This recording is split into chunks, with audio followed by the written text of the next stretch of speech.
જય સિયારામ।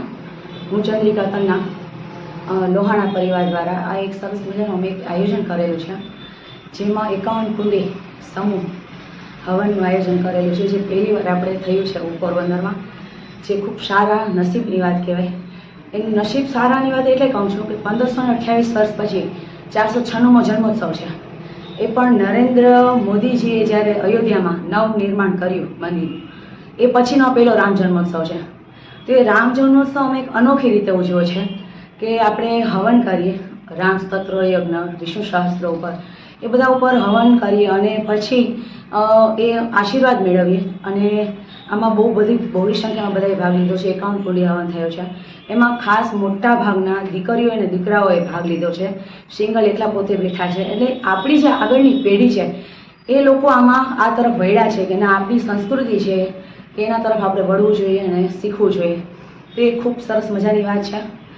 તો બસ આ રીતે અમે આ પ્રોજેક્ટ કર્યો છે। એમાં ઘણી બધી સંસ્થાઓ છે, શુભેચ્છક બની છે। અને બીજું મહત્ત્વની વસ્તુ છે કે આમાં કોઈ બેનર, કોઈ સંસ્થા, કોઈ પ્રોજેક્ટ એવું નામ નથી આપ્યું।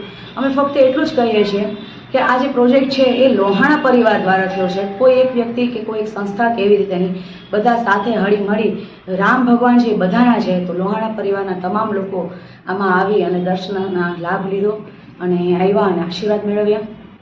ખાસ હું આમાં એક મેસેજ ખાસ આપી નરેન્દ્ર મોદીજીને કે મોદીજી આપે છે અયોધ્યામાં રામ મંદિર નવનિર્માણ કર્યું છે, તો અમને પણ એમ થયું કે અમે એક નાનું એવું પણ એક કાર્ય કરીએ અને ભગવાન શ્રી રામના આશીર્વાદ મેળવીએ। તો આ 51 કુંડી હવન કરી અને અમે એક આ આશીર્વાદ મેળવ્યા છે। તો આપનો ખૂબ ખૂબ આભાર અને તમામ લોહાણા પરિવારનો પણ આભાર કે એ લોકો હોશે આમાં જોડાણા અને અમને બધાને આ સેવાનો મોકો આપ્યો। જય શ્રી કૃષ્ણ, જય સિયારામ। રામાય રામ ભજરાય રામચંદ્રાય વેદસે રઘુનાથાય નાથાય સીતાય પતે નમઃ।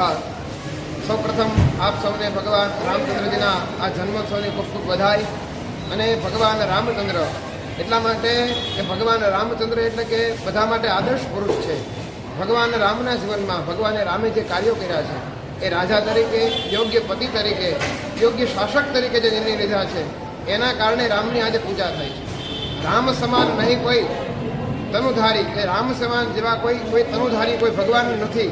અને રામ ભગવાને જે પિતૃના આજ્ઞાના કારણે 14 વર્ષ વનવાસ ભોગવ્યો।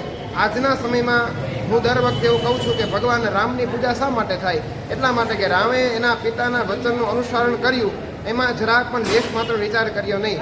આજના સમયમાં મારા ને તમારા સંતાનોને કોઈ પણ આજ્ઞા કરે પિતા, તો ઘણીવાર એમાં રકઝક થતી હોય છે, પણ રામને પિતાના દ્વારા કહેવામાં આવ્યું કે તારે વનવાસમાં જવાનું છે, તો રામે કોઈ પણ રકઝક કર્યા વિના, કોઈ પણ અનાદર કર્યા વિના તરત વનવાસ સ્વીકાર કર્યો।